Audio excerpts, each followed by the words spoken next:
صباح الفل عليكم، ازيكم يا حبايبي؟ عاملين ايه؟ معلش صوتي تعبان شويه، كنت تعبانه شويه. كلكم ادعولي. النهارده عامله فيديو معاكم كده مشتريات، حاجات بسيطه يعني كده.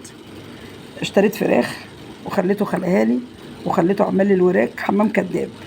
ادي الورك بتاع الحمام كداب اهو. ادي ورك، وادي التاني، وادي التالت اهو، وادي الرابع اهو. اربعه اهو. خليته عملهم لي اهو حمام كداب. وقلت له اهم حاجه تحافظ لي على الجلد، وانا طبعا هراجع وراه. اعوذ بالله من كلمه انا هراجع وراه عشان يكون في عظمه ولا حاجه ما تجيش تحت دروسنا ولسه هدقه. وايه، هتشوفوا لما نيجي نعمله مع بعض، هنشوف هنعمل فيه ايه. اي عشان نضمها كده، اهم حاجه ايه؟ قلت له عشان الجلد لما نضمها كده على بعض. اهي. وهو بيسيب دي كده عشان تبقى ايه، زي الحمامية يعني. وطبعا ليه الجناحات ديت بنسيبها بالرقبه كده، نبقى ايه بنخليها بنحوشها على بعض كده عشان ايه بنشويها. وخليته عمل لي البانيه اهو، خلاهولي بقى هو اهو، عملهولي اهو. جميله كده، احسن ما اشتريها كده ايه وراك لوحدها.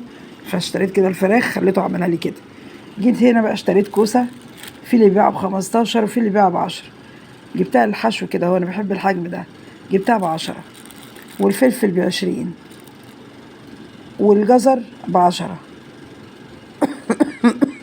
عفوا. الحاجات ديت هنبقى نعمل نحشي الكوسه والفلفل مع بعضيها كده. جبت الخضره صبحه زي الفل اهي، كزبره وشبت بس اهي.